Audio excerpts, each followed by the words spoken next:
أعوذ بالله من الشيطان الرجيم. بسم الله الرحمن الرحيم. وما لي لا أعبد الذي فطرني وإليه ترجعون. أأتخذ من دونه آلهة إن يردني الرحمن بضر لا تغني عني شفاعتهم شيئا ولا ينقذون. إني إذا لفي ضلال مبين. إني آمنت بربكم فاسمعون. السلام علیکم ورحمۃ اللہ وبرکاتہ نحمده ونصلی علی رسولہ الکریم اما بعد فاعوذ باللہ من الشیطان الرجیم بسم اللہ الرحمن الرحیم رب اشرح لی صدری ویسر لی امری واحلل عقدۃ من لسانی یفقهوا قولی رب زدنی علما اللہم اہدنا وسددنا اللہم فقہنا فی الدین۔ آج ہم انشاءاللہ تعالیٰ پڑھیں گے پارہ نمبر 23۔ سورہ یاسین چل رہی تھی اور ہم نے دیکھا تھا سورہ یاسین کے شروع کے پورشن میں کہ اللہ کے 3 انبیاء ایک قوم کی طرف بھیجے گئے، 3 رسول بھیجے گئے ایک قوم کی طرف، اور وہ قوم ان رسولوں پر ایمان نہیں لائی۔ جب قوم ایمان نہیں لائی تو ایک بندہ ایسا تھا جس کو بہت دور کی کسی بستی میں صرف اتنی خبر ملی کہ اس آواز کے ساتھ لوگوں کو پکارا جا رہا ہے کہ ایک اللہ کی عبادت کرو۔ اس نے کیا کیا کہ وہ دوڑتا ہوا آیا اور آ کر اس نے یہ بات کہی کہ ہمیں ان رسولوں کی بات مان لینی چاہیے، کیونکہ یہ ہم سے کوئی معاوضہ نہیں لے رہے، یہ ہم سے کوئی بات کر نہیں رہے، تو ہمیں جو ہے وہ ان رسولوں کے راستے پر چلنا چاہیے۔ آج ہم اسی کہانی کا اگلا حصہ پڑھیں گے کہ اس بندے نے اور کیا کیا کہا، اور پارے کی پہلی آیت آپ کو اور مجھے بھی تھوڑا سا سوچنے پہ مجبور کرے گی کہ اگر ایک بندہ دور سے نبیوں کی پکار سن کے، رسولوں کی پکار سن کے آیا ہے ہدایت کی طلب کے لیے، تو یہی بات جو اس نے کی اور پہلے پارے کی پہلی آیت میں کی، تو ہمارا اپنا جو ہے وہ سوچ کا یا فکر کا انداز کیسا ہے۔ شروع کرتے ہیں پارہ، بسم اللہ الرحمن الرحیم۔ وَمَا لِيَ لَا أَعْبُدُ الَّذِي فَطَرَنِي وَإِلَيْهِ تُرْجَعُونَ۔ اور مجھے کیا ہو گیا ہے کہ میں اس کی عبادت نہ کروں جس نے مجھے پیدا کیا اور تم سب اسی کی طرف لوٹائے جاؤ گے۔ اب وہ بندہ سب کو کہہ رہا ہے کہ دیکھو میں کیوں نہ کروں، مجھے ہو کیا گیا ہے کہ میں اپنے اللہ کی عبادت سے انکار کروں، میں اپنے اللہ کو نہ پہچانوں۔ ایک دم اس نے فیصلہ کر لیا نا کہ اس نے اپنے اللہ کی اطاعت کرنی ہے۔ اس نے اپنے آپ سے بھی یہ سوال کیا اور لوگوں کو بھی یہ بات کہی کہ ایسا کیسے ہو سکتا ہے کہ جو اللہ مجھے پیدا کرنے والا ہے میں اس کی عبادت نہ کروں، ایسا میں اپنے ساتھ کیوں کروں۔ اور آپ اور میں اگر سوچیں تو اگر ہم فیصلہ کر لیں کہ میں نے اپنے اللہ کی ماننی ہے، آپ دیکھیں ہم میں سے ہر بندہ اللہ تعالیٰ کو مانتا ہے اور بہت اچھی طرح مانتا ہے، لیکن جب اللہ کی ماننے کی باری آتی ہے تو پھر ہم اللہ کی ماننے کو تیار نہیں ہوتے۔ ہم کہتے ہیں ہم اللہ کو مانیں گے اور کریں گے اپنی مرضی، ٹھیک ہے، ہم اپنی مرضی کا دین لے لیتے ہیں، اپنی سہولت کا دین لے لیتے ہیں، جہاں بات مشکل لگتی ہے وہاں ہم تھوڑے سے قدم پیچھے کر لیتے ہیں، ہم کہتے ہیں اصل میں کیا کروں، میرے سے اس بات پہ عمل نہیں ہوتا۔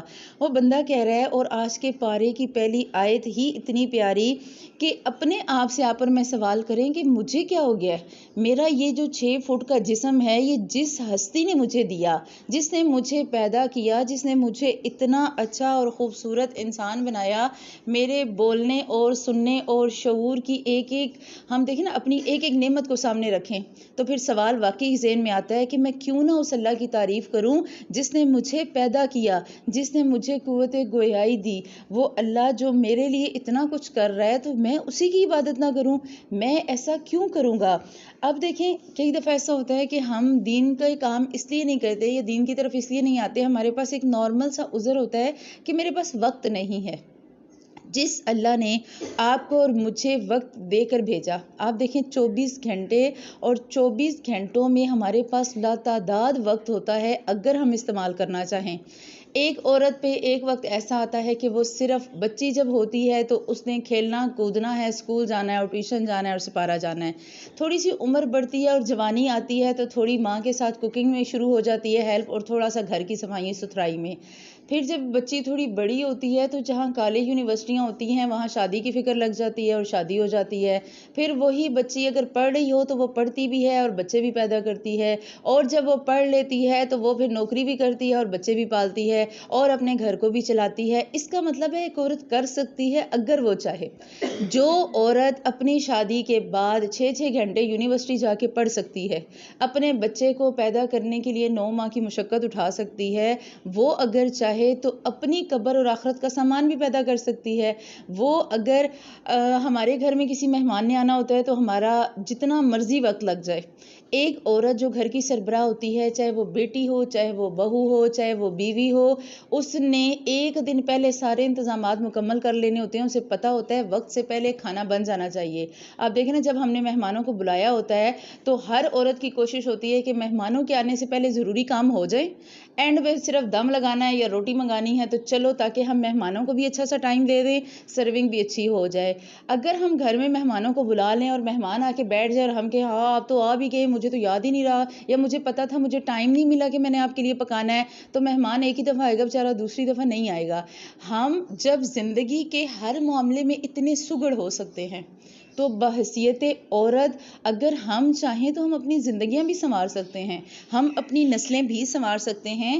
تو آپ نے اور میں نے اپنے اپنے قرآن میں اس آیت کو آپ ہمیشہ ہائی لائٹ کر کے رکھیں کہ مجھے کیا ہو گیا ہے کہ میں اللہ کی عبادت نہ کروں، اور اس اللہ کی جس نے مجھے پیدا کیا اور پھر میں اسی کی طرف واپس بھی جاؤں گا.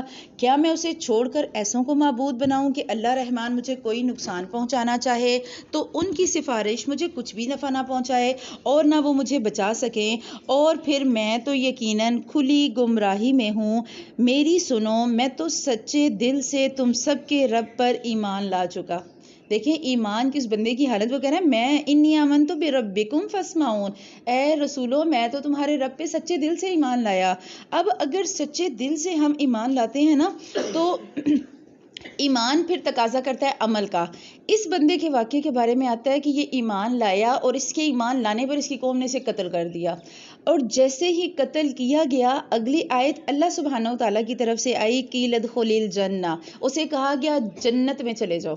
ادھر سے سانس نکلی، ادھر سے جنت کی بشارت مل گئی. ادھر سے اللہ سبحانہ و تعالیٰ کی دنیا کو اس نے چھوڑا تو اللہ نے اسے ایک دائمی دنیا دے دی، ایک قدم یہاں اور ایک وہاں. اور دیکھیں عمل نہیں کیے، صرف ایمان لایا تھا، اسے عمل کی مہلت ہی نہیں ملی. اور جب ہمیں اپنے انجام کی فکر ہو نا تو ہمارا دل کرے گا کہ ہم سچے دل سے اللہ کو مان لیں. پھر ہم جتنے بھی عمل کریں گے اللہ سبحانہ و تعالیٰ اسے بہت اچھے طریقے سے ہمیں اجر دیں گے. اسی لیے تو دعا سکھائی گئی کہ ہم پڑھیں اللہم احسن عاقبتنا فی الامور کلہا واجرنا من خزی الدنیا وعذاب الآخرہ. اللہ سبحانہ و تعالیٰ ہمیں اس دنیا میں اور آخرت میں دونوں جہان کی کامیابیاں سمیٹنے والا بنائے. ایک عورت جو ہے نا وہ بہت اچھے طریقے سے اپنے وقت کا استعمال کر سکتی ہے. اور یہ بار بار میں عورت کی بات اس لیے کر رہی ہوں کہ دیکھیں آپ اور میں عورتیں ہیں اور ہم بہترین طریقے سے جانتے ہیں کہ اگر ہمیں شادیوں کے لیے جاگنا پڑے ہم پوری پوری رات جاگ لیتے ہیں، ہمیں رمضان المبارک میں سحری افطاری کے لیے جاگنا پڑے سارا گھر سویا ہو. عورت کو پتا ہوتا ہے میں نے صبح سحری کے لیے کیا کرنا، وہ آدھی تیاری وہ پیڑے تک رات کو بنا کے سوتی ہے، اسے پتا ہوتا ہے صبح سحری لیٹ نہ ہو. کسی عورت کی وجہ سے شاید ہی کسی کی سحری لیٹ ہوتی ہو، شاید ہی ایسا ہوتا ہو کہ کسی گھر میں افطاری لیٹ ہوتی ہو، ورنہ عورتیں 5 منٹ پہلے اپنا کام ختم کر لیتی ہیں. اسی طرح اگر گھر میں کوئی فنکشن ہے، کوئی مر گیا یا کوئی پیدا ہوا، کوئی بھی فنکشن جو ہمارے گھر کے اندر ہوتا ہے، عورتیں پتہ ہی نہیں لگتا کیسی چیزیں سنبھال لیتی ہیں اور ہر کام وقت پہ ہو رہا ہوتا ہے، کوئی ڈسٹربنس نہیں ہوتی. یہ جو میرج ہال والے نظام ہے یہ تو اب شروع ہوئے نا، اس سے پہلے ابھی بھی شادیوں والے گھروں میں ابھی بھی مہمان 2 دن پہلے پہنچ جاتے ہیں. میرج ہال میں تو صرف ولیمے کا یا بارات کا فنکشن ہوتا ہے. عورتیں ہر کام کر سکتی ہیں اگر وہ خود چاہیں. آپ اور میں اگر اپنی زندگی کو دیکھیں تو ہم اس بات کے گواہ ہیں، ہم چاہیں تو ہم کچھ بھی کر سکتے ہیں. تو اللہ سبحانہ و تعالیٰ ہمیں آخرت کی فکر لگائے. اور وہ اللہ سبحانہ و تعالیٰ نے اسے کہا کہ جنت میں داخل ہو جاؤ. آگے سے آپ اس بندے کا جواب سنیں، کہہ رہا ہے قال یا لیت قومی یعلمون، کاش میری قوم کو بھی علم ہو جاتا. کاش میری قوم کو بھی پتہ لگ جاتا کہ میں نے جس اللہ کو مانا اس اللہ نے مجھے کون سے درجات دیے، اور میری قوم کو کاش پتہ لگے بما غفر علی ربی وجعلنی من المکرمین، کہ مجھے میرے رب نے بخش دیا اور مجھے عزت والوں میں سے کر دیا۔ اب دیکھیں ایک بندہ جس نے نبیوں کا ساتھ دیا، قتل بھی ہو گیا، جنت میں بھی چلا گیا، اب جنت میں جا کے جنت کی نعمتیں پا کر بھی فکر کس کی ہے؟ پچھلوں کی، قوم کی فکر۔ اگر یہ فکر آپ کو اور مجھے ہو جائے، شاید ہمارے گھر اور ہماری نسلیں سنور جائیں۔ اگر یہی فکر ہمیں، اب دیکھیں بہت بڑا ولی اللہ تھوڑی تھا، صرف ایمان لایا تھا اور اپنے ایمان پر جم گیا۔ حدیث میں آتا ہے، حضرت سفیان بن عبداللہ الثقفی کہتے ہیں کہ میں نے اللہ کے نبی صلی اللہ علیہ وسلم سے فرمایا، میں نے کہا کہ اے اللہ کے نبی صلی اللہ علیہ وسلم، مجھے آپ کوئی ایسی بات بتائیں کہ آپ کے بعد مجھے وہ بات کسی سے پوچھنی نہ پڑے۔ آپ صلی اللہ علیہ وسلم نے فرمایا، قل آمنت باللہ، تم کہو کہ میں اللہ پر ایمان لایا، ثم استقم، پھر تم اس پر استقامت اختیار کرو، پھر تم ڈٹ جاؤ، پھر تمہیں اللہ کے ایمان کے بعد کسی کی ضرورت نہیں پڑے گی۔ تو آج آپ اور میں اگر ہم جم جائیں گے اور اللہ کے کام، اللہ کے دین پہ جم جائیں گے، تو امید یہی ہے کہ انشاءاللہ تعالی ہم بھی اتنا ہی اچھا ٹھکانہ پائیں گے، اور اس کے بعد ہم نے اس کی قوم پر آسمان سے کوئی لشکر نہ اتارا، اور نہ اس طرح ہم اتارا کرتے ہیں۔ اللہ سبحانہ وتعالیٰ نے اس کی فکر کی وجہ سے اس کی قوم پہ عذاب، ایک بندہ ایمان لایا تھا اور اس ایک بندے کو قوم کی فکر تھی، اللہ کہہ رہا ہے اس ایک کی وجہ سے ہم نے پوری قوم پہ عذاب نہیں لایا۔ اور ہم ایسے ہیں بھی نہیں کہ اگر اتنے ایمان والے موجود ہوں تو ہم عذاب لے آئیں۔ اور ان کانت الا صیحۃ واحدۃ فاذا هم خامدون، ایک صرف زور کی چیخ تھی کہ یکا یک وہ سب بجھا کے رہ گئے۔ اللہ کہہ رہے ہیں بھڑکتی ہوئی آگ کے بعد جو ٹھنڈی ہو کے، یہ جو لفظ ہے نا خامدون، خامدون اس عیش کو کہتے ہیں، اس راکھ کو کہتے ہیں جب کسی چیز کو بہت زیادہ جلایا جاتا ہے نا، ایک راکھ ہوتی ہے کالی، وہ کالی وہ ہوتی ہے جو پہلے جیسے ہی جل کے نا آپ کاغذ کو جلائیں گے تو یہ جلے گا تو کالا ہو جائے گا، لیکن یہ جلتا رہے گا جلتا رہے گا جلتا رہے گا، یہ سفید ہو جائے گا۔ اگر آپ کی کوئی پتیلیاں پرانی سلور کی خراب ہو جاتی ہیں یا وہ صاف نہیں ہو رہی ہوتی تو عورتیں کیا کرتی ہیں، اس کو چولہے پہ رکھ کے چھوڑ دیتی ہیں، وہ جل جل جل جل کے تو نیچے سے وہ سلور پیور صاف والی سلور نکل آتی ہے۔ وہ جو سفید راکھ بنتی ہے نا جلنے کے بعد، انتہائی جلنے کے بعد، اسے عربی میں کہتے ہیں خامدون۔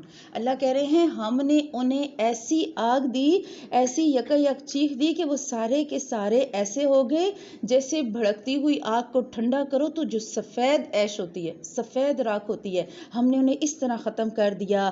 یا حسرتن علی العباد، ایسے بندوں پر افسوس جنہوں نے زندگی میں مہلت ملتے ہی کچھ نہ کیا۔ افسوس ایسے بندوں پر، کبھی بھی کوئی رسول ان کے پاس نہیں آیا جس کی ہنسی انہوں نے نہ اڑائی ہو۔ کیا انہوں نے نہیں دیکھا کہ ان کے پہلے بہت سی قوموں کو ہم نے غارت کر دیا کہ وہ ان کی طرف لوٹ کر نہیں آئیں گے، اور نہیں ہے کوئی جماعت مگر یہ کہ وہ جمع ہو کر ہمارے سامنے حاضر کی جائے۔ دیکھیں اللہ سبحانہ وتعالیٰ کہہ رہے ہیں وَإِن كُلٌّ لَمَّا جَمِيعٌ لَدَيْنَا مُحْضَرُونَ، بے شک کوئی بھی جماعت ہوگی تو وہ ہمارے سامنے حاضر کی جائے گی۔ یعنی کہ موت اللہ نے کہہ دیا کہ آنی آنی اور ہر صورت میں آنی، تو جب ہم اللہ کا انکار کر سکتے ہیں، ہم رسولوں کا انکار کر سکتے ہیں، لیکن ہم موت کا انکار نہیں کر سکتے۔ ہم یہ تو کہہ سکتے ہیں کہ اے اللہ پتہ نہیں دیکھا جائے گا، پتہ نہیں جو ہوگی پھر جب وقت آئے گا تو دیکھیں گے، لیکن ہم یہ نہیں کہہ سکتے کہ ہمیں موت نہیں آئے گی۔ کوئی بندہ دنیا میں اس چیز کا دعویٰ نہیں کر سکتا۔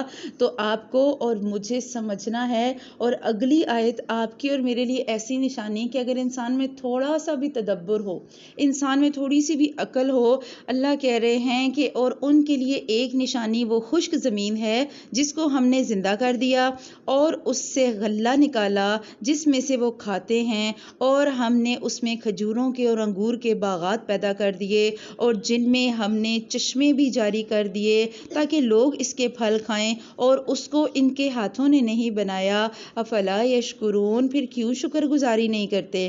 اللہ سبحانہ وتعالی ہمارے مردہ دلوں کی مثال دے رہے ہیں اس مردہ زمین سے کہ اگر ابھی تک دل مردہ ہے تب بھی افسوس کرنے کی ضرورت نہیں، پچھتاووں کی ضرورت نہیں۔ ابھی بھی اگر مردہ زمین بھی ہوتی ہے تو اس پہ جب پانی پڑتا ہے تو وہ ہری بھری ہو جاتی ہے، وہ زرخیز ہو جاتی ہے۔ اگر ہماری زمین دل کی ابھی بھی مردہ ہے، اللہ کہہ رہے ہیں کہ دل کو زمین سے مثال دے کر میں تمہیں سمجھا رہا ہوں، اپنے دل میں ابھی بھی ایمان کا پانی لگاؤ، اپنے آنسوؤں سے پچھلے گناہوں پر رجوع کرتے ہوئے اپنی زمین، دل کی زمین نرم کرو، اور پھر دیکھو تم عمل کے پودے لگاؤ اور تمہاری نسلیں وہ پھل کھائیں گی انشاءاللہ۔ اللہ کہہ رہے ہیں نا کہ یہ جو لوگ اس لیے تاکہ لوگ اس کے پھل کھائیں۔ آپ اور میں اگر ہم دین پر جمیں گے، ہماری نسلیں جمیں گی تو ہماری کتنی نسلیں اس سے مستفید ہوں گی۔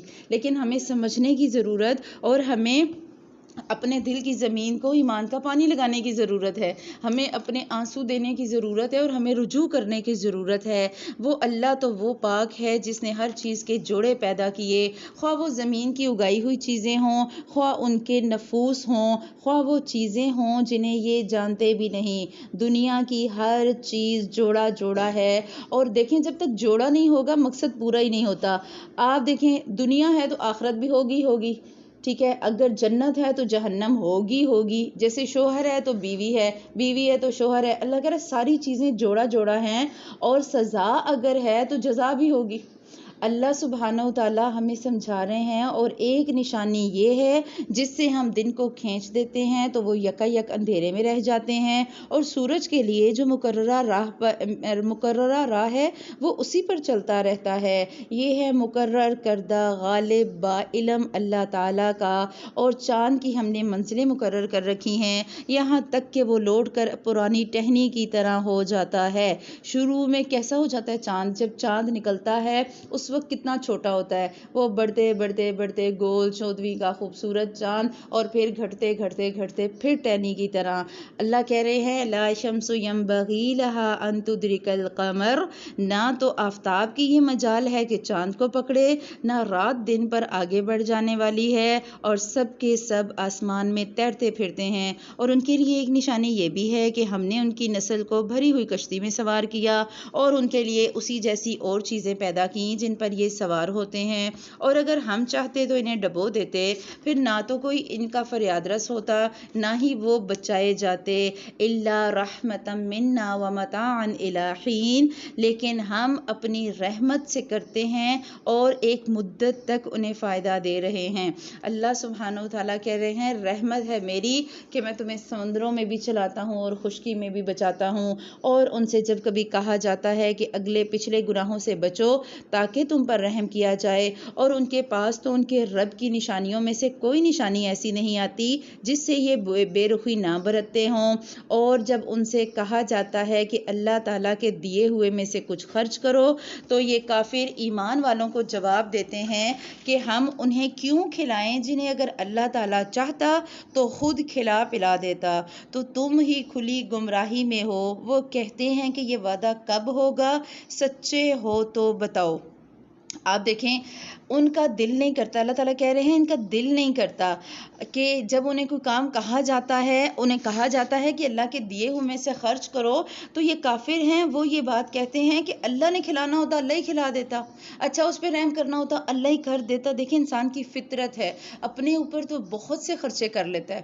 ہم اپنے لیے بازار جائیں گے نا، ہم ہزاروں لاکھوں لگائیں گے، اور راستے میں ہمیں کوئی فقیر ملے گا تو ہم کوشش کرتے ہیں سکہ ہی نکالیں، پرس سے نوٹ بھی نہ نکلے، چاہے وہ 10 کا ہی ہو، ہماری حتی الامکان کوشش ہوتی ہے اندر والی زپ تک ٹٹولیں گے کہ کوئی سکہ نکلے، اور سکہ نہ نکلے تو پھر ہم پتہ نہیں کس دل سے 10 کا نوٹ دیتے ہیں، یہ تو اللہ جانے اور ہماری نیتیں جانے۔ وہ بھی شاید ہمیں یہ ہوتا ہے کہ اچھا جو ہمارے ساتھ ہے وہ یہ نہ کہے کہ بالکل کچھ نہیں دیا، چلو کچھ دے دیتی ہوں۔ تو اللہ سبحانہ و تعالیٰ نے یہاں پر بتایا کہ یہ دین کے کاموں سے بے رخی برتتے ہیں۔ یہاں ایک سوال آپ اپنے آپ سے بھی کریں کہ میں اللہ کے کس کس حکم سے بے رخی کرتی ہوں۔ اللہ کے نبی صلی اللہ علیہ وسلم نے فرمایا تھا کہ آدمی کے لیے دنیا میں 3 چیزوں کے علاوہ کوئی حق نہیں۔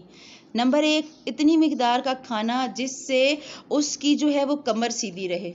دوسرا اتنا کپڑا کہ اس کا بدن ڈھکا رہے، اور تیسرا گھر جس میں آدمی رہ سکے. اس کے علاوہ اس سے جتنا بھی زیادہ ہوگا اس کا حساب ہوگا. آج ذرا ہم اپنے گھروں کو دیکھیں اور ہم اپنی الماریوں کو دیکھیں اور صرف کپڑے اور جوتے، اور میں حیران ہوتی ہوں لوگوں کے اوپر کہ وہ کیسے 8-8 10-10 لاکھ کے جوتے خرید لیتے ہیں. حیرت کی بات ہے نا کہ ایک بندہ جوتا جو پاؤں میں پہننا ہے وہ اتنا مہنگا لے لیتا ہے. آج سے تقریباً 2012 کی بات ہے، میرے ہسبینڈ کے ایک دوست تھے تو وہ ہمارے گھر آئے اور وہ ان کو لے کے گئے ساتھ کہ چلو صدر چاہتے ہیں شاپنگ کرنی ہے. انہوں نے شتر مرغ کے پر کے جوتے لیے اور اس ٹائم وہ 78,000 کے آئے. اور وہ انہوں نے آ کے مجھے بتایا تو میں نے کہا آپ نے اس کو سمجھایا کیوں نہیں؟ 78,000 کے وہ بندہ جوتے لے کے آ گیا. اب دیکھیں کوئی عقل، کوئی سوچنے والی بات ہے. آج اگر ان کا ریٹ ہو تو میرے خیال میں 2-2.5 سے تو اوپر ہی ہوں گے وہ. تو ایک بندہ جس نے پاؤں میں ایک چپل پہننی، پاؤں میں جوتا پہننا، ٹھیک ہے ضرورت کی حد تک پہنے. کتنے ایسے لوگ ہوں گے جو آپ کے محلے، آپ کے علاقے میں بھوکے ہوں گے؟ تو بجائے اس کے کہ آپ وہ 78,000 اپنے جوتوں پہ لگائیں، آپ کم پیسوں کا جوتا لے لیں اور تھوڑی بہت کسی اور کی مدد کر دیں تاکہ اللہ کے ساتھ تجارت ہو. ہم ہر کام کر لیتے ہیں، ہمارا اوروں پہ لگانے کو دل نہیں کرتا. اپنے اوپر تو ہم بہت لگاتے ہیں، لیکن جب اللہ کے لیے دینے کی باری آتی ہے تو ہم ڈھونڈ ڈھانڈ کے گھسی پٹی چیز نکالتے ہیں. وہ چیز جو ہمارے اپنے قابل نہیں رہی، ہم کہتے ہیں اب یہ دے دیتے ہیں. تو اللہ سبحانہ وتعالی ہمیں اپنی تجارت اپنے ساتھ اچھی سی تجارت کرنے والا بنائیں. انہیں صرف ایک سخت چیخ کا انتظار ہے جو انہیں آ پکڑے گی، اور یہ باہم لڑائی جھگڑے میں ہی ہوں گے. اس وقت نہ تو یہ وصیحت کر سکیں گے اور نہ ہی اپنے اہل کی طرف لوٹ سکیں گے. آپ دیکھیں انسان کے دل میں 2 چیزوں کی محبت ہوتی ہے، گھر، اولاد، مال اور اولاد. اللہ کہہ رہا ہے کہ جب ان کے یہاں پر ذکر کیا گیا کہ جب موت آئے گی نا، جب اللہ کا عذاب آئے گا، اس وقت پھر یہ گھر جا سکیں گے اور نہ ہی گھر والوں کے پاس جا سکیں گے. اسی گھر کی وجہ سے اور گھر والوں کی وجہ سے اللہ کی نافرمانیاں کی تھی. اسی گھر کی وجہ سے اور گھر والوں کی وجہ سے اللہ کی حدود کو توڑتے رہے. آپ صلی اللہ علیہ وسلم کی حدیث کا مفہوم آتا ہے کہ یہ لوگ کیسے قیامت سے بے خبر رہ سکتے ہیں جبکہ اسرافیل سور کو منہ میں لیے سر جھکائے اللہ کے حکم کے انتظار میں ہیں. اللہ جیسے ہی حکم دیں گے سور پھونک دیا جائے گا، اور اللہ کہہ رہا ہے کہ سور پھونکے جاتے ہی سب کے سب اپنی قبروں کی طرف تیز تیز چلنے لگیں گے. اور پھر سور جب پھونکا جائے گا تو پھر جب اٹھیں گے قبروں سے تو کیا کہیں گے؟ یا ویلنا من بعثنا من مرقدنا، ہائے افسوس ہمیں ہماری خوابگاہوں سے کس نے اٹھایا. یہی ہے جس کا وعدہ رحمان نے دیا تھا اور رسولوں نے سچ کہہ دیا تھا. یہ نہیں ہے مگر ایک چیخ کہ یکا یک سارے کے سارے ہمارے سامنے حاضر کر دیے جائیں گے. پس اس دن کیا ہوگا؟ فَالْيَوْمَ لَا تُظْلَمُ نَفْسٌ شَيْئًا وَلَا تُجْزَوْنَ إِلَّا مَا كُنْتُمْ تَعْمَلُونَ.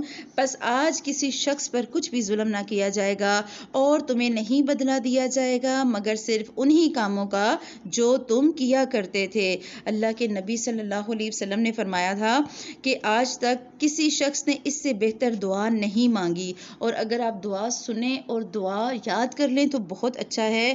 اللہم انی اسألک المعافات فی الدنیا والآخرہ. اے اللہ سبحانہ وتعالی میں آپ سے دنیا اور آخرت کی عافیت چاہتی ہوں. اللہ ہمیں دنیا میں اور آخرت کے اس وقت میں جب ہر طرف نفسا نفسی کا عالم ہوگا عافیت والے دن نصیب کرے. کیونکہ جنتی لوگ آج کے دن اپنے مشغلوں میں حشاش بشاش ہوں گے. وہ اور ان کی بیویاں سایوں میں مسحریوں پر تکیہ لگائے بیٹھے ہوں گے. اللہ کہہ رہے ہیں لگزریس لائف گزاریں گے، وہاں پھر خوشی ہوگی اور سکون ہوگا. ان کے لیے جنت میں ہر قسم کے میوے ہوں گے اور وہ کچھ بھی جو وہ طلب کریں گے. آپ دیکھیں انسان دنیا میں کتنے انسان کے شوق ہوتے ہیں، کھانا پینا، بیوی کے لیے شوہر اہم اور شوہر کے لیے بیوی. اللہ کہہ رہا ہے وہاں اپنی من پسند کھانا ہوگا، من پسند پارٹنر ہوگا. بعض دفعہ ایسا ہوتا ہے نا کہ آپ اپنی من پسند چیز جگہ پر چلے بھی جائیں اور وہاں اچھی سے اچھی جگہ پر بھی آپ جا کے سوچ رہے ہوتے ہیں کتنا اچھا ہوتا میرے میاں جی بھی ساتھ آتے، کتنا اچھا ہوتا. میاں سوچ رہا ہوتا ہے بیوی بھی ساتھ ہوتی، تھوڑا انجوائے کرتے. اللہ کہہ رہا ہے جنت میں سب کچھ دوں گا. وہاں دنیا کی پریشانیاں ختم ہو جائیں گی اور جو تم طلب کرو گے وہ تمہیں دیا جائے گا. اور صرف یہی نہیں، سلام قولا من رب الرحیم، رب رحیم کی طرف سے سلام بھی کہا جائے گا. اللہم جعلنا منہم، اللہ ہمیں ایسوں میں شامل کرے جنہیں اللہ کی طرف سے سلامتی دی جائے، اللہ کی طرف سے سلام دیا جائے. اور دیکھیں نا آزمائشیں دنیا میں جتنی سخت ہوتی ہیں نا آخرت میں بدلہ بھی اتنا ہی ملے گا.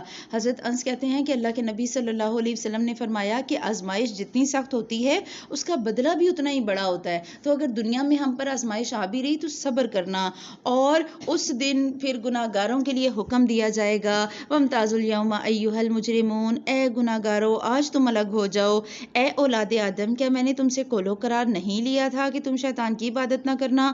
وہ تو تمہارا کھلا دشمن ہے اور میری ہی عبادت کرنا یہی سیدھی راہ ہے. شیطان نے تم میں سے بہت ساری مخلوق کو بہکا دیا. کیا تم عقل نہیں رکھتے؟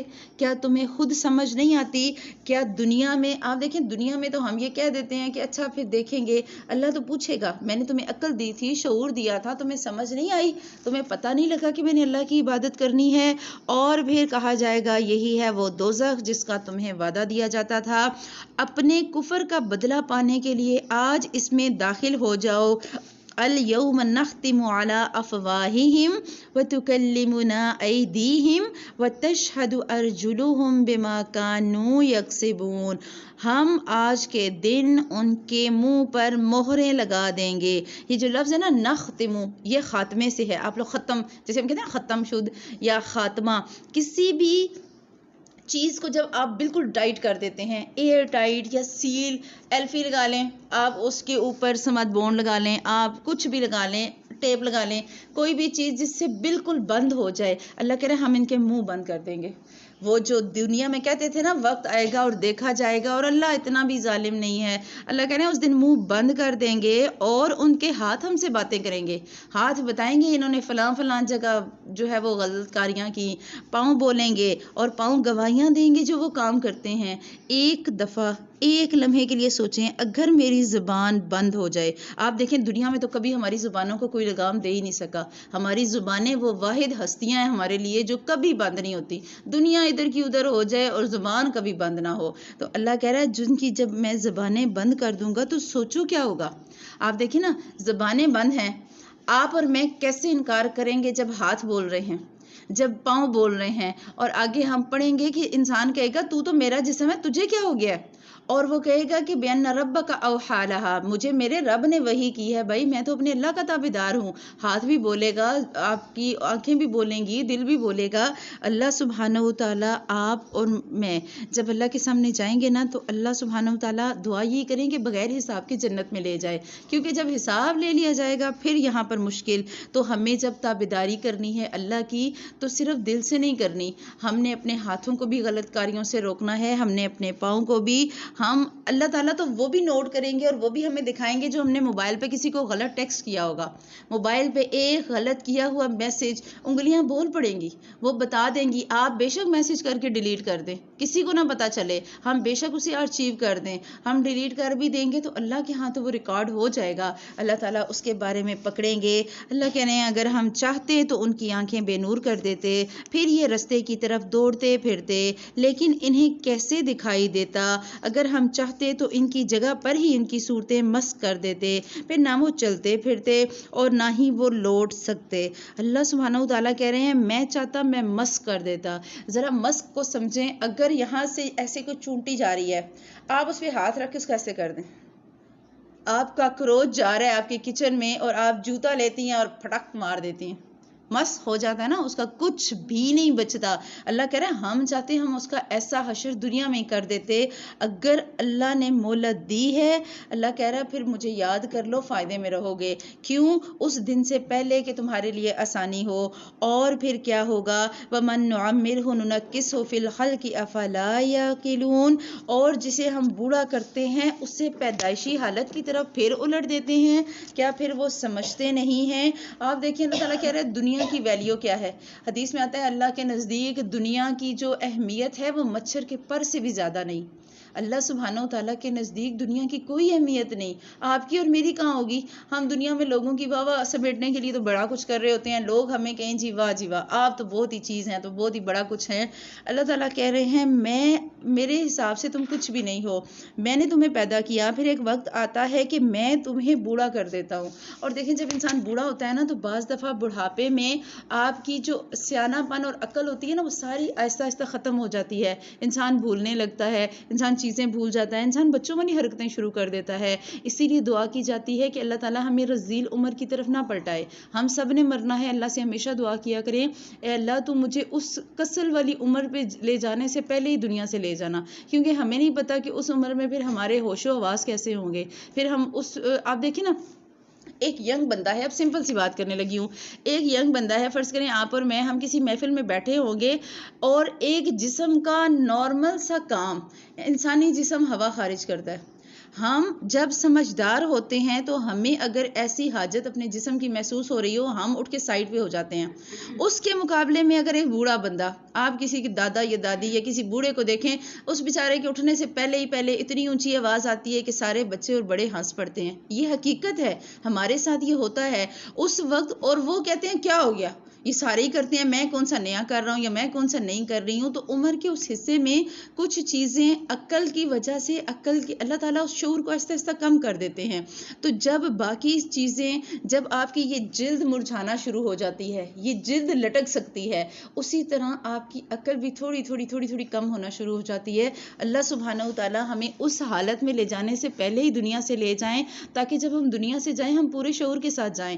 ہم سے ایسی کوئی غلطی نہ ہو کہ جس کے بارے میں ہمیں ہوش ہی نہ ہو، ہمیں خبر ہی نہ ہو، اور نہ تو ہم اس پیغمبر کو شعر سکھائے اور نہ ہی یہ اس کے لائق ہے. وہ تو خود صرف نصیحت اور واضح قرآن ہے. قریش مکہ کہتے تھے اللہ کے نبی صلی اللہ علیہ وسلم نعوذ باللہ شاعر ہیں، اور یہ قرآن پاک شاعرانہ کلام ہے. جبکہ اللہ کے نبی صلی اللہ علیہ وسلم کے بارے میں اللہ نے کہا کہ یہ غلط ہے. آپ صلی اللہ علیہ وسلم نے حنین کے دن کہا تھا انا النبی لا کاذب، میں نبی ہوں اور میں جھوٹا نہیں ہوں. انا ابن عبد المطلب، میں عبد المطلب کا بیٹا ہوں. تو اللہ کہہ رہے ہیں وہ شاعر نہیں ہے، اور تاکہ وہ ہر اس شخص کو آگاہ کر دیں جو زندہ ہے اور کافروں پر حجت ثابت ہو جائے.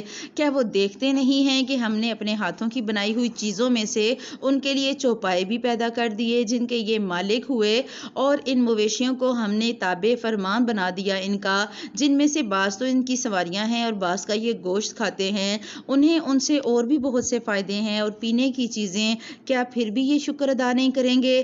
اللہ کہہ رہا ہے کہ یہ نبی کو بھیجنا اس لیے تھا تاکہ اللہ تعالیٰ ہر اس شخص کو زندہ کرے جو کافروں پر حجت بن جائے. ہم اگر اپنے آپ کو دیکھیں تو اللہ سبحانہ و تعالیٰ نے آپ کو اور مجھے زندگی دی، تو اللہ سے دعا کریں کہ اللہ تعالیٰ ہمارے دلوں کو بھی زندہ کرے، ہمارے دلوں کا مردہ پن دور ہو، ہماری روحوں کو اللہ زندہ کرے. قرآن تو ہماری روحوں کی غذا ہے. اللہ سبحانہ و تعالیٰ ہمارے حال پر رحم کرے، اور جب ہم خود نصیحت پکڑیں گے تبھی ہم دوسروں کو آگاہی کی طرف لے کر جائیں گے. ہمارا اپنا قبلہ درست نہیں تو ہم کسی کو کیا سکھائیں گے. اللہ کہہ رہے دیکھو سارے کے سارے میرے پیدا کیے ہوئے جانور تمہارے تابعدار ہیں، اور ایک تم ہو، تمہیں میں نے ول پاور دی، تمہیں میں نے چوائس دی، تمہیں میں نے بتایا فَأَلْهَمَهَا فُجُورَهَا وَتَقْوَاهَا، میں نے تمہیں صحیح اور غلط راستے بتا دیے، تمہیں تمہاری مرضی کرنے کی اجازت دی، اور تم باغی ہو گئے. تم اپنے جانوروں سے بھی نہیں سیکھتے. جانور کیا کرتے ہیں آپ دیکھیں، جنہوں نے جانور رکھے ہوئے ہیں انہیں اچھی طرح تجربہ ہوتا ہے. آپ جانور کو اشارہ کرتے جائیں، کوئی بھی جانور ہے وہ اتنا ٹیم ہوتا ہے، اس کو پتہ ہوتا ہے. آپ کسی جانور، جو لوگ جانوروں کا دودھ نکالتے ہیں، گائے بھینسیں، کوئی اور ہاتھ لگائے، گائے اتنی زور کی ٹانگ مارتی ہے، بکری ہے وہ اتنی زور کی ٹانگ مارتی ہے، اور مالک وہ صرف سکن پہ ہاتھ رکھتا ہے، اور پھر گائے کو یا بھینس کو پتہ ہوتا ہے کہ اب میں نے نہیں ہلنا، کیوں؟ یہ میرا مالک ہے. اللہ کہہ رہے تمہارے اتنے جانور ہیں اور تم ان کی تابعداری دیکھ کر بھی نہیں سمجھتے کہ میں تمہارا رب ہوں، تو میرے فرما برداری بن جاؤ. اور وہ اللہ کے علاوہ دوسروں کو معبود بناتے ہیں تاکہ وہ مدد کیے جائیں، حالانکہ ان کی مدد کی وہ طاقت نہیں رکھتے، لیکن پھر بھی مشرکین کے لیے حاضر باش لشکر ہیں.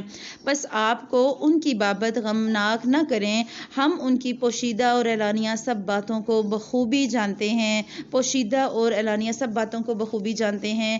کیا انسان کو اتنا بھی نہیں معلوم کہ ہم نے اسے نطفے سے پیدا کیا، پھر یکا یک وہ سری جھگڑالو بن بیٹھا، اور اس نے ہمارے لیے مثال بیان کی اور اپنی اصل پیدائش کو بھول گیا اور کہنے لگا ان گلی سڑی ہڈیوں کو کون زندہ کر سکتا ہے. آپ جواب دیجئے انہیں وہ زندہ کرے گا جس نے انہیں پہلی دفعہ پیدا کیا، جو سب طرح کی پیدائش کا بخوبی علم رکھنے والا ہے.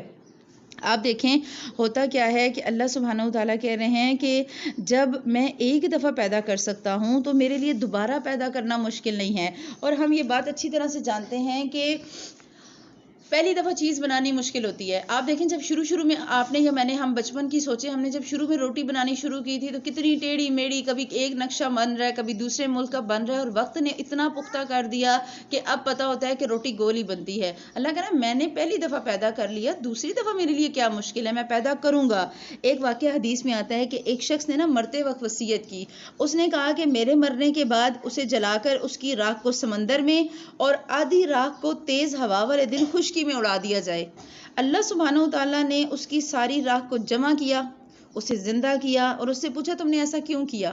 تو وہ کہنے لگا اے اللہ تیرے خوف سے کہ کہیں تو مجھے اکٹھا کر کے پھر میرے سے پوچھ نہ لے میں نے زندگی میں کیا کیا کیا ہے. اللہ سبحانہ و تعالیٰ نے اسے اس کے خوف کی وجہ سے معاف کر دیا. اللہ ہمیں اپنا خوف عطا کریں. اور وہی ہے جس نے تمہارے لیے سبز درخت سے آگ پیدا کی جس سے تم یکا یک آگ سلگاتے ہو، جس نے آسمانوں اور زمین کو پیدا کیا، کیا وہ ان جیسوں کے پیدا کرنے پر قادر نہیں؟ بے شک وہی تو پیدا کرنے والا دانا ہے. آپ دیکھیں کہ یہ جو درخت ہے جب ہرے بھرے ہوتے ہیں تو آگ نہیں لگتی، ذرا سے خشک ہوتے جاتے ہیں تو آگ لگ جاتی ہے، اور لکڑی کے اندر نمی ہو تب بھی وہ آگ نہیں پکڑتی. اللہ کا کتنا اچھا نظام. اور وہ کہہ رہا ہے کہ میرے لیے کیا مشکل، انما امرہ اذا اراد شیئا ان یقول لہ کن فیکون. وہ جب کسی چیز کا ارادہ کرتا ہے تو صرف اتنا فرماتا ہے کہ ہو جا، وہ اسی وقت ہو جاتی ہے. تو تم کیا کرو، فسبحان الذی بیدہ ملکوت کل شیء والیہ ترجعون. پس پاک ہے وہ اللہ جس کے ہاتھ میں ہر چیز کی بادشاہت ہے اور جس کی طرف تم سب لوٹائے جاؤ گے. اللہ نے کہا لوٹنا میری طرف ہے، واپس میری طرف آنا ہے، واپسی لکھی جا چکی.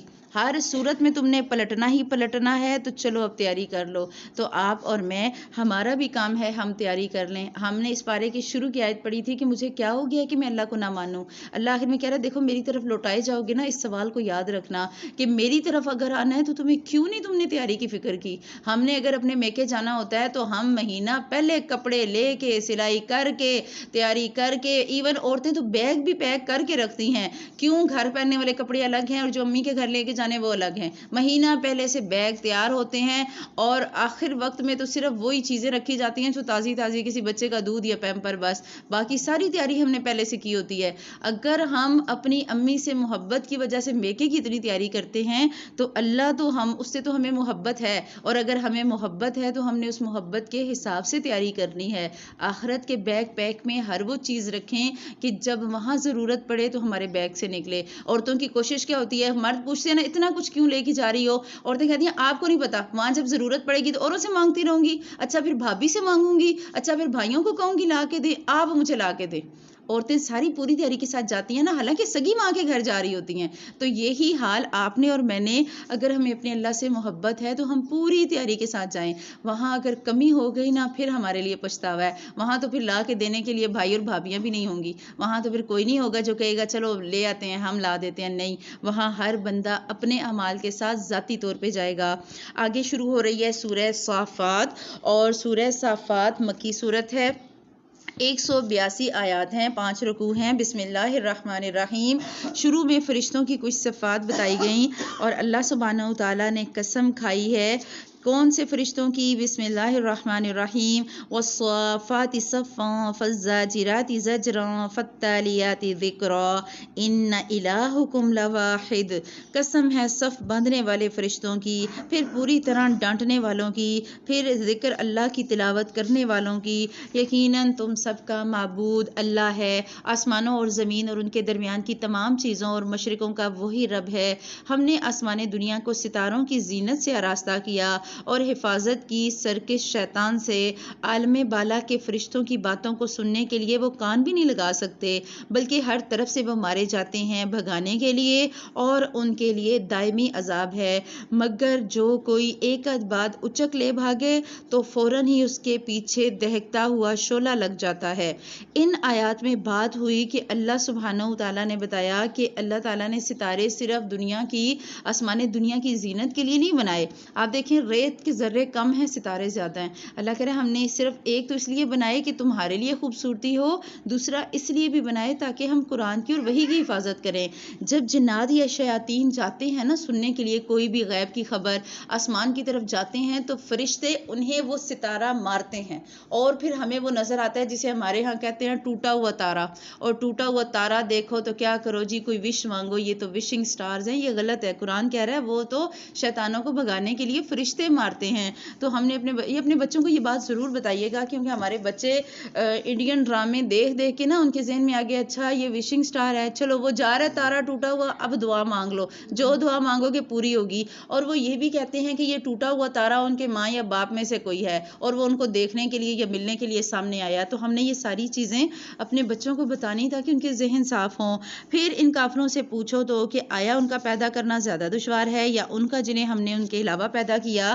ہم نے انسانوں کو لیس دار مٹی سے پیدا کیا، بلکہ تم تعجب کر رہے ہو اور یہ مسخرہ پن کر رہے ہیں.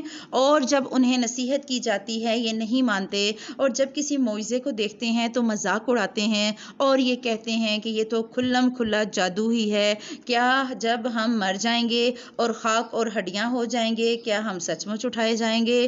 کیا ہم سے پہلے کہ ہمارے باپ دادا بھی؟ تو آپ جواب دیجئے کہ ہاں ہاں، اور تم اللہ کے مقابلے میں بے بس ہو. اللہ کے سامنے کسی کو کوئی اختیار نہیں ہوگا. وہ تو صرف ایک زور کی جھڑکی ہے کہ یکا یک یہ دیکھنے لگیں اور کہیں ہائے ہماری خرابی. یہی جزا کا دن ہے، یہی فیصلے کا دن ہے جسے تم جھٹلاتے رہے. ظالموں کو اور ان کے ہمراہ لوگوں کو اور جن کی وہ اللہ کے علاوہ عبادت کیا کرتے تھے ان سب کو جمع کر کے انہیں دوزخ کی راہ دکھا دو اور انہیں ٹھہرا لو، اس لیے کہ ان سے سوال کیے جانے ہیں. اللہ کہہ رہا ہے جہنم میں ڈالنا ہے، راستے میں روکے جاؤ گے، راستے میں سوال کیا جائے گا، مزید اذیت دینے کے لیے پوچھا جائے گا ما لکم لا تناصرون، تمہیں کیا ہو گیا ہے کہ اس وقت تم ایک دوسرے کی مدد نہیں کرتے؟ اللہ کہے گا میں روک کے پوچھوں گا اب کرو نا ذرا ایک دوسرے کی مدد. جو دنیا میں کہتے تھے ہمارے ہاتھ پہ بیعت کر لیں اور جو دل ہے آپ کریں اور ہر مہینے آ کے ہمیں چندہ دے دیں تو آپ بخشائے ہیں. اللہ کہہ رہا ہے میں پوچھوں گا، کوئی مدد نہیں کرے گا. آپ دیکھیں کون سی مدد کی یہاں پر جو بات کی گئی نا، ہم نے اللہ تعالیٰ پوچھیں گے کہ تم نے ایک دوسرے کی کیوں نہیں مدد کرتے؟ دنیا میں آپ اور میں ہمارے پاس وقت ہے، ہمارا کام ہے اپنے دلوں میں ایمان کی محبت جگائیں، لوگوں کے دلوں میں ایمان کی محبت جگائیں، لوگوں کو پکڑ کر دین کی طرف لے کر آئیں. اگر ہم کوشش کریں گے تھوڑوں کو ہی سے ہی جن کو ہم لے جا سکیں، ہم یہ کہہ سکیں اللہ کے سامنے اللہ میں نے اپنی ہمت کے مطابق کوشش کی تھی، خود بھی چلوں، اپنی اولادوں کو چلاؤں، اپنے رشتہ داروں کو چلاؤں. مسئلہ یہ ہے کہ جب ہم کبھی کسی سے بات کرتے ہیں دین کی تو رشتہ دار سب سے پہلے منہ بنا لیتے ہیں. وہ کہتے ہیں چلو جی یہ اب کورس کر رہی ہے نا، اب سختی ہماری آئے گی، باہر تو اس کی سنتا کوئی نہیں. تو وہ ہمارے یہاں ویسے بھی کہا جاتا ہے گھر کی مرغی دال برابر، باہر کے کسی عالم سے پوچھ لیں گے، گھر کے کسی بندے سے پوچھنا گوارا نہیں کرتے. تو اللہ تعالیٰ ہمیں اس چیز کی ہدایت دے کہ ہم لوگوں کو آگ سے بچانے والے بنیں. اور ارے وہ سب کے سب آج فرما بردار بن گئے، وہ ایک دوسرے کی طرف متوجہ ہو کر سوال و جواب کرنے لگیں گے اور کہیں گے کہ تم تو ہمارے پاس ہماری دائیں طرف سے آتے تھے. وہ جواب دیں گے کہ نہیں بلکہ تم ہی ایماندار نہ تھے، ہمارا تو تم پر کچھ زور نہیں تھا بلکہ تم خود ہی سرکش تھے.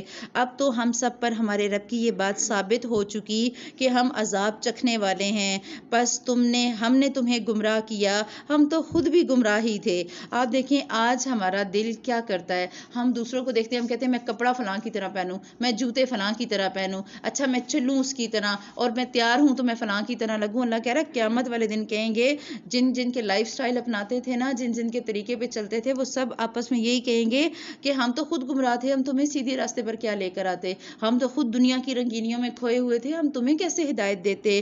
اور ان کو عذاب دیا جائے گا تو ربنا اصرف عنا عذاب جہنم ان عذابها کان غراما.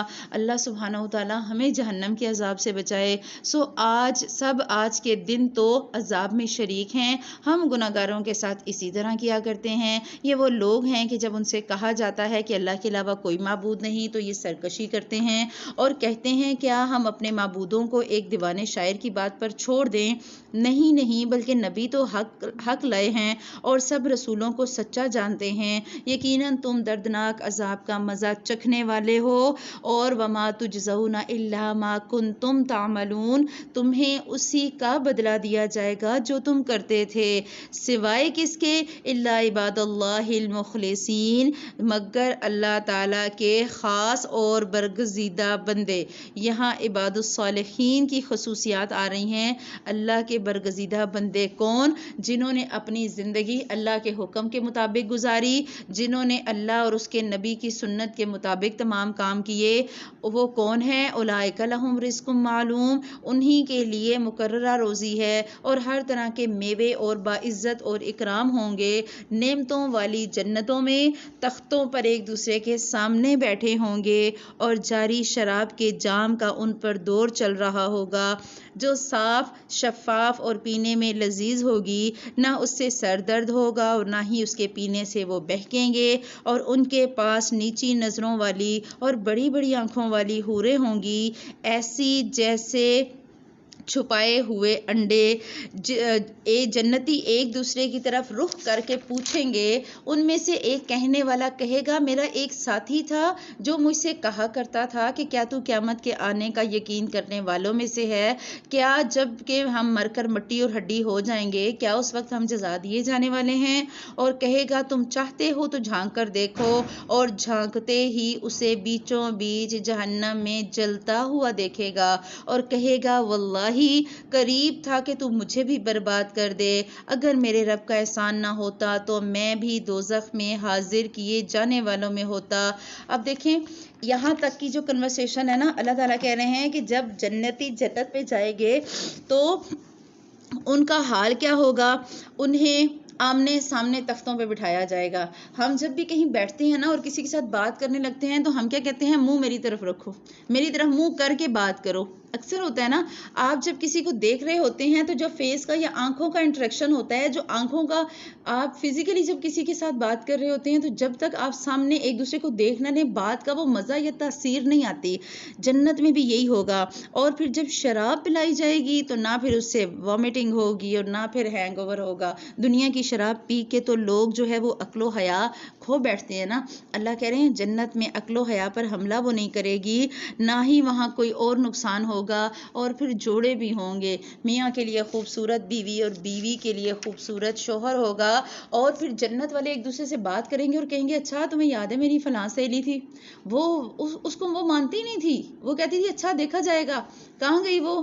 پھر فرشتے بتائیں گے دیکھنا چاہتے ہو وہ جہنم میں ہے، جھانک کے دیکھو۔ اوپر سے جنتی جھانک کے نیچے سے جہنم میں اپنے اس دوست کو، اپنی سہیلی کو دیکھے گا، اور وہاں آپ دیکھیں کانفرنس کال ملائی جائے گی۔ اللہ تعالیٰ کہہ رہے ہیں وہ پوچھیں گے اچھا تم تو کہتی تھی کہ تمہیں اللہ نہیں پوچھے گا، اور وہ کہے گی کہ ہاں میں نے تو غلطی میں ماری گئی، میں تو شیطان کے دھوکے میں ماری گئی، اور اپنا جو جنتی ساتھی ہوگا وہ کہے گا شکر ہے میں نے تمہاری نہیں مانی تھی، شکر ہے جہاں جہاں تم مجھے لے کے جاتی تھی میں نہیں گئی تھی، شکر ہے میں نے اپنی بات مانی اور آج میں جنت میں پہنچ گئی، اور بجز پہلی موت کے اور نہ ہم عذاب کیے جانے والے ہیں۔ پھر یہ تو بڑی ہی کامیابی ہے۔ ایسی کامیابی کے لیے عمل کرنے والوں کو عمل کرنا چاہیے۔ اللہ کہہ رہے ہیں اب سیریس ہو جاؤ، بالکل سیریس ہو جاؤ، اور جہاں جانا ہو اگر کسی دوست کے ساتھ تو سوچ سمجھ کے جاؤ، نہیں تو ان کو لے کر دین کے راستے پر چلو، تاکہ قیامت والے دن ہم اس افسوس سے بچ جائیں کہ اچھا ہمارے دوست ہمیں جہنم میں لے کے گئے، پھر وہاں ہم کہتے نہیں نا اللہ جی یہ مجھے لے کے گئی تھی، تو اللہ کہہ رہا ہے پیچھے ہم آیت پڑھ چکے ہیں کہ اللہ تعالیٰ کہیں گے کہ تم خود اپنی مرضی سے گئے، تمہیں زبردستی تو آپ کو اور مجھے کوئی کہیں نہیں لے جا سکتا نا، ہم وہیں جائیں گے جہاں ہمارا دل کرے گا۔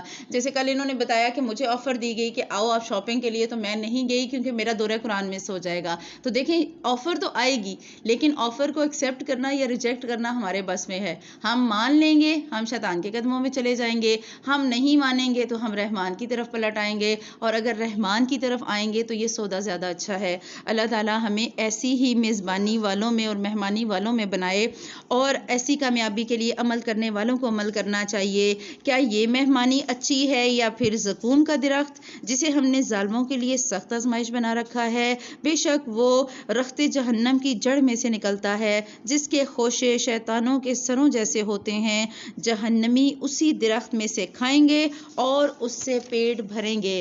جہنم میں جہنمیوں کو بھوک کا عذاب بھی دیا جائے گا، انہیں شدید بھوک لگے گی اور پھر کانٹے دار زقوم دیا جائے گا، اور پھر جب وہ کھائیں گے تو پیاس لگ جائے گی۔ اللہ کہہ رہا ہے پھر جب پیاس لگے گی تو ہم اس پر جلتے جلتے پانی کو دیں گے ان کو دعوت میں، ہم انہیں کہیں گے اچھا اب پیاس لگ رہی ہے جلتا ہوا پانی پیو، پھر ان سب کا لوٹنا جہنم کی طرف ہوگا۔ یقین مانو کہ انہوں نے اپنے باپ دادا کو بہکا ہوا پایا اور یہ انہی کے نشانے قدم پر دوڑتے رہے۔ ان سے پہلے بھی بہت سے بہک چکے جن میں ہم نے ڈرانے والے رسول بھیجے تھے، تو اب دیکھ لو کہ جنہیں دھمکایا گیا تھا ان کا انجام کیسا ہوا، سوائے اللہ کے برگزیدہ بندوں کے۔ اللہ کہہ رہے ہیں آنکھیں بند کر کے چلتے گئے، قرآن پڑھنے کی کھولنے کی کوشش ہی نہیں کی۔ آپ دیکھیں کتنے ایسے لوگ ہیں جنہیں علم ہی نہیں ہے، اور کتنے ایسے لوگ ہیں جو سنی سنائی بات پر یقین کرتے ہیں۔ کل کی بات ہے، میری آلموسٹ کافی ساری سٹوڈنٹس نے میسج کیا پرسنل پہ بار بار کہ آپ ہمیں بتائیں کہ آج رات کی تسبیح کیا ہے، آج رات کا ذکر کیا ہے، آج رات کی خاص نماز کیا ہے۔ ایک بچی نے مجھے میسج کیا اور اس کے اوپر وہ کسی بک کا پیج تھا اور اس کے اوپر لکھا ہوا تھا کہ پہلی طاق رات میں آپ نے 2 رکعتیں پڑھنی ہیں اور اس میں فلاں فلاں فلاں فلاں چیزیں پڑھنی ہیں، اور دوسری طاق رات میں آپ نے یہ پڑھنی ہے۔ تو میں نے پھر ان کو پرسنل میں جواب دینے کے بجائے گروپ میں میسج کیا کہ آپ سب لوگ کیا کریں کہ جو مسنون ذکر ہے، اماں عائشہ سے جو روایت ملتی ہے، انہوں نے اللہ کے نبی صلی اللہ علیہ وسلم سے پوچھا تھا کہ اگر میں شب قدر پالوں تو میں کیا پڑھوں؟ آپ صلی اللہ علیہ وسلم نے فرمایا تھا آپ پڑھو اللہم انک عفو تحب العفو فاعف عنی۔ مسنون دعا یہی ہے، اس کے علاوہ آپ نماز پڑھیں، تراویح پڑھیں، آپ ذکر کریں، آپ اللہ کو یاد کریں، اللہ سے معافیاں مانگیں، اردو میں مانگیں، پنجابی میں مانگیں، اپنی عربی دعائیں پڑھیں، قرآنی دعائیں پڑھیں، مسنون دعائیں پڑھیں، وہ سب کچھ کریں جو آپ کر سکتے ہیں۔ کہیں پر بھی یہ نہیں لکھا ہوا کہ 2 رکعت پڑھنی ہے تو پہلی رکعت میں یہ پڑھنا ہے تو دوسری میں یہ پڑھنا ہے۔ ہم سنی سنائے دین پہ چلتے جاتے ہیں بغیر سوچے سمجھے۔ اور مجھے خوشی ہوئی، میری ایک کلیگ ہیں، انہوں نے مجھے میسج کر کے بتایا کہ میم آپ نے مجھے یہ بتایا ہے تو میں سوچ رہی تھی کہ میں 2 رکعت پڑھوں گی اور اس میں یہ پڑھوں گی، لیکن جب میں نے گروپ میں آپ کا میسج سنا تو پھر میں نے صرف دعا اور باقی عبادات کی۔ تو دیکھیں بعض دفعہ لوگوں کو علم ہی نہیں ہوتا۔ ہم نے بچپن سے اپنے گھروں میں جو کتابیں دیکھی ہوتی ہیں ان میں لکھا ہوتا ہے ایک دن یہ ذکر کرو، دوسرے دن یہ کرو، اتنی دفعہ کرو، اور ہم سوچے سمجھے بغیر اسی پہ چلتے رہتے ہیں۔ اللہ ہمیں ہدایت دے اور اللہ ہمیں اپنے راستے کی طرف چلائے، سوائے اللہ کے برگزیدہ بندوں کے۔ اور ہمیں نوں نے پکارا تو دیکھ لو ہم کیسے اچھے دعا قبول کرنے والے ہیں۔ ہم نے اسے اور اس کے گھر والوں کو اس زبردست مصیبت سے بچا لیا اور اس کی اولاد کو ہم نے باقی رہنے والی بنایا، اور ہم نے اس کا ذکر خیر پچھلوں میں باقی رکھا۔ نوح علیہ السلام پر تمام جہانوں میں سلام ہو۔ اللہ کہہ رہا ہے سلیوٹ ہے انہیں جنہوں نے صبر کیا اور صبر کے بدلے اپنے عمل کی وجہ سے آخرت سنواری اپنی، اور ہم نیکی کرنے والوں کو اسی طرح بدلا دیتے ہیں۔ وہ ہمارے ایماندار بندوں میں سے تھا، پھر ہم نے دوسروں کو ڈبو دیا، اور اس نوح علیہ السلام کی تابعداری کرنے والوں میں سے ہی ابراہیم بھی تھے۔ آپ دیکھیں حدیث میں آتا ہے کہ جب کوئی مومن گناہ کرتا ہے تو اسے ایسا لگتا ہے کہ اس کے سر پر کسی نے بوجھ ڈال دیا ہو، اور یہ کیفیت ہم میں سے ہر ایک بندے نے محسوس کی ہوتی ہے۔ ہم کوئی غلطی یا گناہ کر دیتے ہیں نا تو ہمیں ایسا لگتا ہے پتہ نہیں کیسے میں اللہ سے معافی مانگوں۔ ہم شرمندگی سے گڑتے جاتے ہیں اللہ جی تو معاف کر دینا، اچھا میرے غلطی ہو گئی، جان بوجھ کر کیا یا شیطان کے بہکاوے میں کیا، لیکن میں یہ کر بیٹھی ہوں۔ تو مومن کے دل پر یا مومن کا جو گناہ ہوتا ہے وہ اس کے سر پر بوجھ کی طرح لٹکتا رہتا ہے، اس کو وہ بوجھ محسوس ہو رہا ہوتا ہے۔ کیوں؟ ضمیر اندر سے کہہ رہا ہوتا ہے اللہ سے معافی مانگو، تم نے یہ کیا ہے، تم نے غلط کیا ہے۔ جبکہ مومن کے حساب سے کیا ہوتا ہے، مومن کو ایسے لگتا ہے جیسے اس کی ناک پہ مکھی بیٹھی اور اس نے ایسے کر کے اڑا دیا۔ بس مومن میں اور منافق میں یہی فرق ہے۔ اگر آپ اور میں گناہ کر کے پچھتا جائیں اس کا مطلب ہے ہمارے اندر خیر ہے۔ اگر ہم گناہ کریں اور کہیں اچھا خیر ہے چھوڑو، کسی کو کیا پتا، چھوڑو دیکھی جائے گی، پھر جو ہوگا پھر دیکھیں گے، اچھا خیر ہے کون سا کسی کو پتا لگا کہ اب میں معافیاں مانگوں، ٹھیک ہے۔ تو اللہ سبحانہ وتعالی ہمیں اپنے گناہوں پر رجوع کرنے والا بنائیں۔ جبکہ آپ کے رب کے پاس بے عیب دل لائے، انہوں نے اپنے باپ اور اپنی قوم سے کہا کہ تم کیا پوچھ رہے ہو، کیا تم اللہ کے علاوہ گھڑے ہوئے معبود چاہتے ہو؟ تو یہ بتاؤ کہ تم نے رب العالمین کو کیا سمجھ رکھا ہے؟ اب ابراہیم علیہ السلام نے ایک نگاہ ستاروں کی طرف اٹھائی اور کہا میں تو بیمار ہوں۔ اس پر وہ سب اس سے منہ موڑے ہوئے واپس چلے گئے۔ آپ چپ چپاتے ان کے معبودوں کے پاس گئے اور فرمانے لگے تم کھاتے کیوں نہیں؟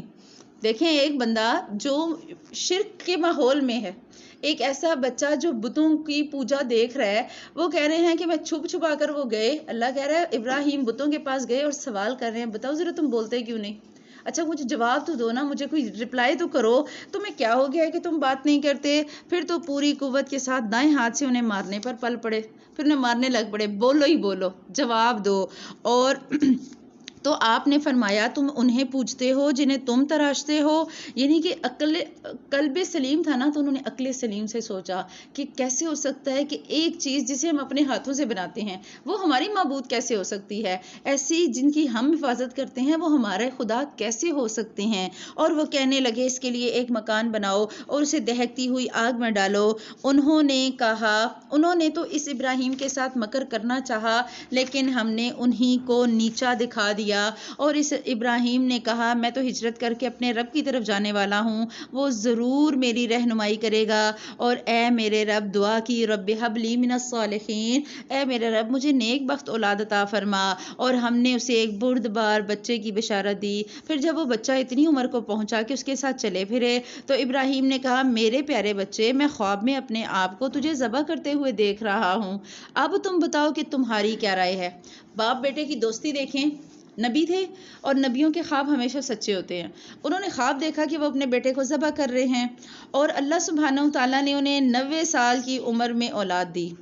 اب جب اولاد دی تو اولاد کو کہہ رہے ہیں کہ دیکھو میں نے خواب دیکھا ہے کہ میں تمہیں ذبح کر رہا ہوں. آگے سے بچے کا جواب سنیں کہ بیٹے نے کہا ابا جی جو آپ کو حکم ہوا ہے اسے بجا لائیے, انشاءاللہ آپ مجھے صبر کرنے والوں میں سے پائیں گے.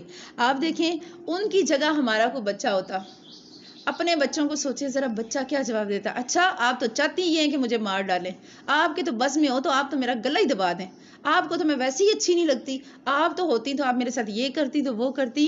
اتنا فرما بردار بچہ, یہ کون سی مائیں تھیں جو وہ تربیت کرتی تھیں. آج ہم مائیں ہیں نا, ہماری تربیت اتنی کمزور ہے, ہمارے بچے ہمارے منہ کو آتے ہیں. یہ بچہ کہہ رہا ہے کہ ٹھیک ہے آپ مجھے صبر کرنے والا پائیں گے.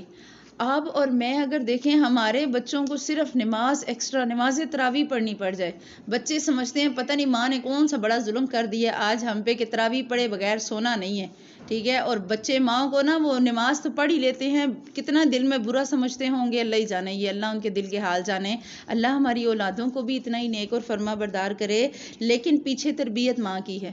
ماں کی تربیت کی وجہ سے انہوں نے کہا نا کہ ٹھیک ہے آپ مجھے صبر کرنے والا پائیں گے. اور اللہ سبحانہ وتعالیٰ کہہ رہے ہیں ہم نے آواز دی کہ اگر جب دونوں متی ہو گئے تو اس نے یعنی باپ نے بیٹے کو پیشانی کے بل گرا دیا, تو ہم نے آواز دی اے ابراہیم یقیناً تو نے اپنے خواب کو سچا کر دکھایا, بے شک ہم نیکی کرنے والوں کو اسی طرح جزا دیتے ہیں. در حقیقت یہ کھلا امتحان تھا, اللہ کہہ رہے ہیں ہم نے آزمایا تھا, آزمائش میں پورا اتر آئے, اور ہم نے ایک بڑا ذبیحہ اس کے فدیے میں دے دیا, اور ہم نے اس کا ذکر خیر پچھلوں میں باقی رکھا.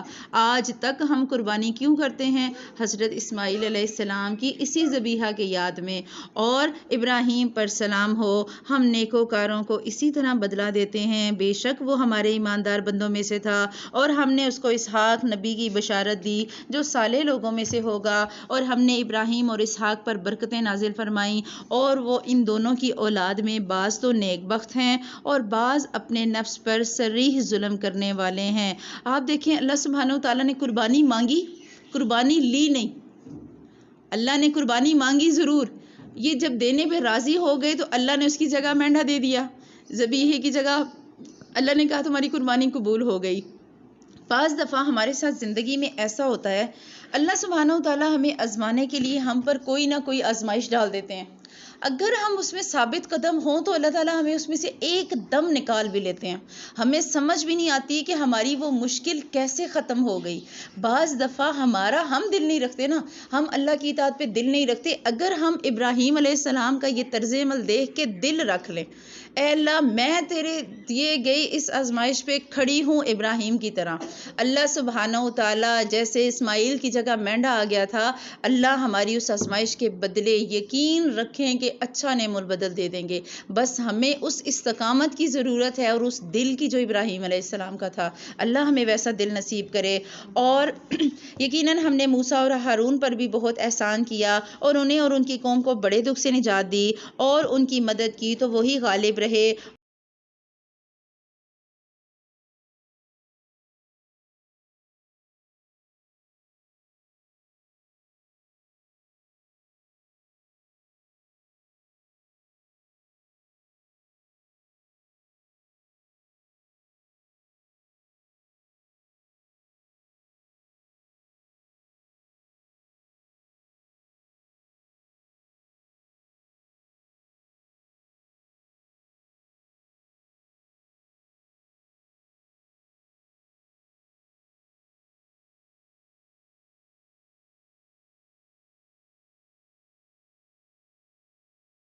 وسلام علی الیاسین، الیاس پر بھی سلام ہو، ہم نیکی کرنے والوں کو اسی طرح بدلہ دیتے ہیں، بے شک وہ ہمارے ایماندار بندوں میں سے تھے۔